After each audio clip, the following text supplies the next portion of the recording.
जय हिंद। तो आज की इस वीडियो में हम लोग बात करने वाले हैं क्लास 10th मैथ का। ठीक है, क्लास 10th मैथ का जो है प्रश्नावली 1.2। ठीक है, क्लास टेंथ मैथ का प्रश्नावली 1.2। ठीक है, प्रश्नावली 1.2 का जो है सो 5 नंबर का क्वेश्चन। ठीक है, क्वेश्चन नंबर 5 को हम लोग क्या करेंगे इस वीडियो के माध्यम से सॉल्व करेंगे। ठीक है, तो बने रहिए वीडियो में अंत तक और वीडियो को लास्ट तक देखिए।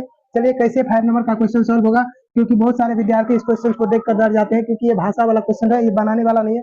मतलब आप इसको क्या कर सकते हैं, याद कर सकते हैं एक तरीका से, आपको समझना पड़ेगा। ठीक है, तो चलिए इसको कैसे बनाएंगे हम लोग। चलिए देखिए, प्रश्न कहता है जांच कीजिए कि क्या किसी प्राकृतिक संख्या n के लिए संख्या 6n अंक 0 पर समाप्त हो सकती है। ठीक है, मान के चलिए यहाँ पर आपको 6 पे पावर n दिया है, इस तरीका से भी आपको पूछ सकता है। ठीक है, दूसरे तरीका से भी आपको पूछ सकता है। आपको दे देगा 7 पे पावर n, या आपको दे देगा मान के चलिए 8 पे पावर n, या फिर आपको दे देगा 9 पे पावर n। ठीक है, इस तरीका से भी आपको पूछ सकता है। और पूछ ये सकता है, कहेगा कि बताइए कोई भी प्राकृतिक संख्या n के लिए 7 पे पावर n जो है 0 पर समाप्त होगी, या फिर 8 पे पावर n 0 पर समाप्त होगी, या फिर 9 पे पावर n 0 पर समाप्त होगी।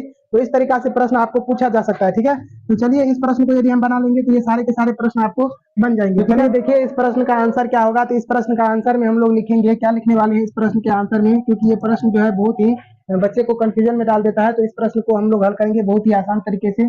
देखिए यहाँ पर लिखना है आपको, यदि इसका भाषा है, क्योंकि इसमें बनाने वाला कैलकुलेशन टाइप ये प्रश्न नहीं है, इसमें आपको भाषा ही याद करना पड़ेगा।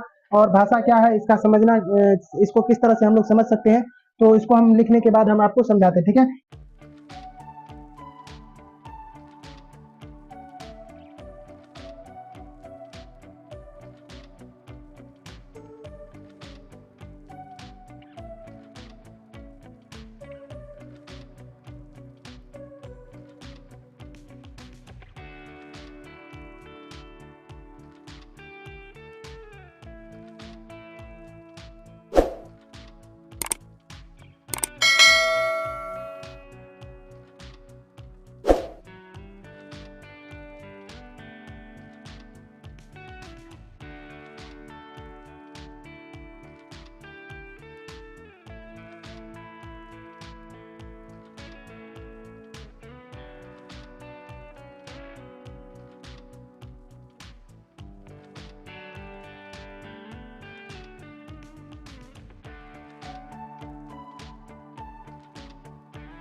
ये है इस प्रश्न का सही जवाब। ठीक है, तो इस तरीके से आपको पता जो है सो यहाँ पर देखिए कहता है कि यदि कोई भी प्राकृतिक संख्या, ठीक है, यदि कोई भी प्राकृतिक संख्या n के लिए 6 पे पावर n, ठीक है, यदि कोई भी प्राकृतिक संख्या n के लिए 6 पे पावर n अंक 0 पर समाप्त होगी, तो उसके अभाज्य गुणनखंड में, ठीक है, उसके अभाज्य गुणनखंड में 5 आनी चाहिए। ठीक है, उसके अभाज्य गुणनखंड में क्या आनी चाहिए, 5 आनी चाहिए। परंतु यदि हम 6 का अभाज्य गुणनखंड निकालते हैं तो 6 में केवल 2 और 3 है, 6 में केवल क्या है 2 और 3 है, इसमें 5 नहीं है।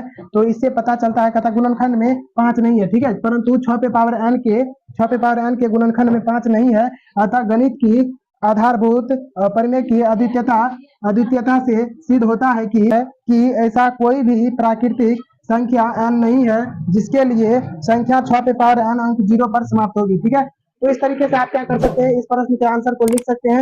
ये जो है भाषा टाइप का प्रश्न है, आपको इसमें कुछ भाषा याद करना पड़ेगा, लेकिन आप इतना समझ लीजिए कि यहाँ पर 6 पे पावर n के गुणनखंड में जो है 2 और 3 है, 5 नहीं है।